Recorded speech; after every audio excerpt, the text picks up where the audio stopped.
Julian Schnabel's biopic Basquiat was recently released into the Criterion Collection. It is also the movie that introduced many of us to the actor Jeffrey Wright. Does the film hold up today? I'm Brad, this is Watch Rate Heart, and let's find out.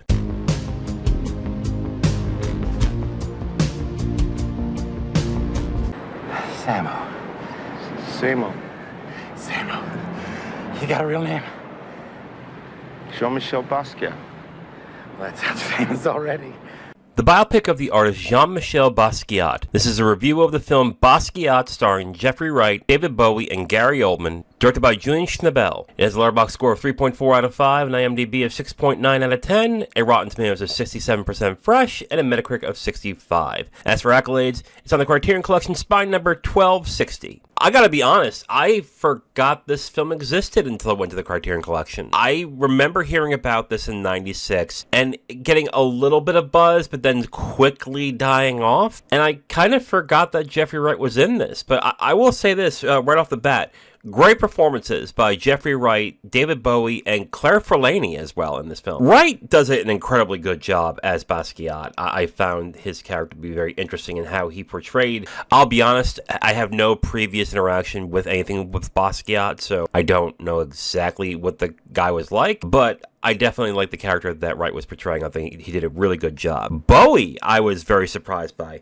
Bowie in film has been very hit and miss for me. I watched Merry Christmas, Mr. Lawrence, I would say maybe 2 years ago, and reviewed that, and was not particularly impressed with him. I liked the movie overall, but I didn't really like him in the film. But I was surprised how much I really liked him as Andy Warhol. I thought he did a very good job embodying Warhol in this film. And Claire Forlani as Basquiat's girlfriend, I was actually surprisingly moved by the performance. I thought she did a very good job. She's just basically a long-suffering girlfriend, but I think she plays the role very sensitively, and it just does a very good job in the role. I thought she was actually really good.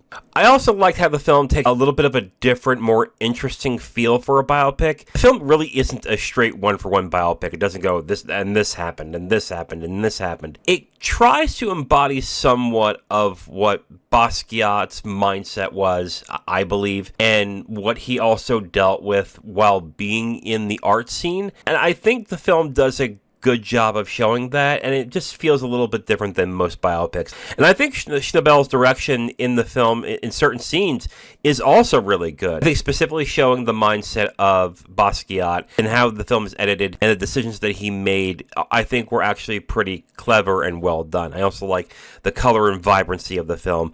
I went back and watched the black and white version for a little bit after I was done with the color version, and I don't quite understand why he made it in black and white. Like, I really don't understand, because I think it just saps a lot of the vibrancy of the scene and of the film as well, just by putting in black and white. So I don't quite get why Schnabel decided to put that in black and white. I do have one sizable problem with Basquiat, and it's just the way that the film portrays the character. The film basically treats the main character with kid gloves, that it's really hard to know the character. This is not like in some biopics where, in order to get the estate to sign off on it, you have to sand off the edges of certain things in order for them to be comfortable to make the biopic so they can get the rights to, let's say, the music or to the art or whatever. That's not what I'm saying necessarily. I don't think that's what the problem is. It's clear that Schnabel has a fondness for Jean-Michel Basquiat, just in the way that he portrays the character,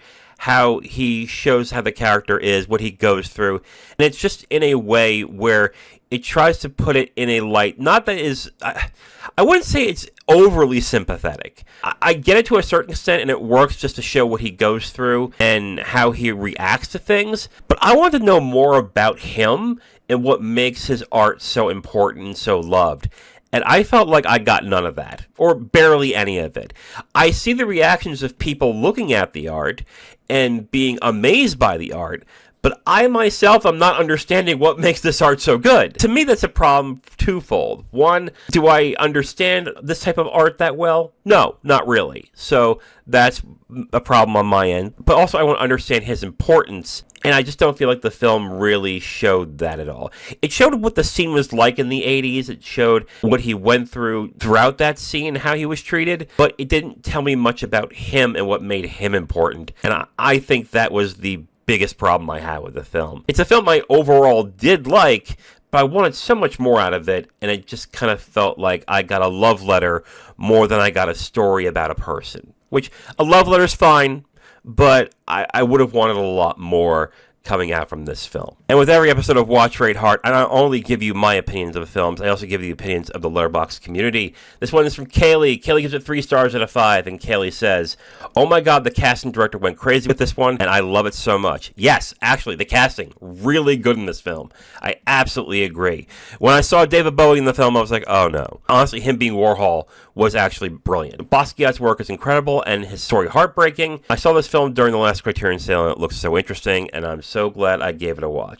Honestly, I wish I could understand his work a lot more. I mean, it does look interesting to me, but again, I guess art in that sense is kind of beyond me. This next review is from Phoebe. Phoebe gives it 3 stars out of 5 with a heart, and Phoebe says, "Unfortunately, really underdeveloped character-wise." I absolutely agree with that. But the scene where David Bowie steps out of a limousine and Basquiat whispers, "It's Warhol," gave me heart palpitations. Right there is where I was like, oh, actually getting Bowie to play him was brilliant, because I kind of forgot it was Bowie. And honestly, that in itself is a big compliment to Bowie's performance.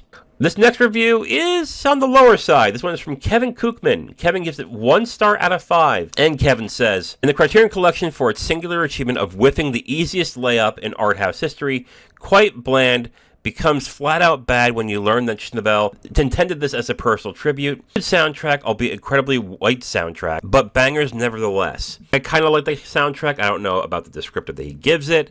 I find myself very conflicted with Kevin's interpretation of the film. I don't find it bland or bad. I do find it weird as a tribute to the person, how Schnabel does this film. And finally, this review is from Ruben Koroga Kanahodi. Ruben gives it 3 stars out of 5, and Ruben says, "Definition of troubled artist, a junkie painter crippled by mental health, and a flawed and cameo-filled Creole biopic of messy proportions just like the painter." You know, messy is probably the best way to describe this film. I actually agree with Ruben here. I would love to have known more about Basquiat's mental health problems, which I think is a problem with the film when it comes to trying to let you know about the actual person. So in review, I think the film has great performances by Jeffrey Wright, David Bowie, and Claire Forlani. I like that the film takes a different, more interesting approach for a biopic. Some of Schnabel's direction in some scenes is actually really good, but I felt like the film was way too delicate on the character itself, which makes it really hard to get to know the main character. It's more of a love letter than it is an actual biopic, and that I kind of appreciate, but I think it's flawed in that way too. I'm going to give Basquiat 3 stars out of 5. I enjoyed it, but I will be honest, I found it more interesting than I found it good, but I found it good enough to be a recommendation. I think some people will find enjoyment out of this. They'll find the depiction of the art scene in that time interesting, but if you are one of those people that are watching a biopic to get to know a person, this film falls flat in a number of ways. So 3 stars out of 5 for me for Julian Schnabel's Basquiat. And that is it for this episode of Watch Rate Heart. Before I go, let me tell you what the next reviews are going to be. On Wednesday, we're going to do Ira Sachs's The Delta.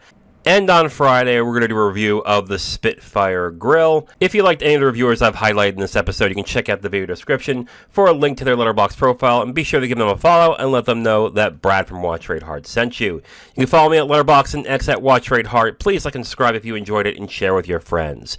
I'm Brad from Watch Rate Heart. Thank you for watching, and remember, we all watch and rate movies, but you give them the heart that makes them live forever.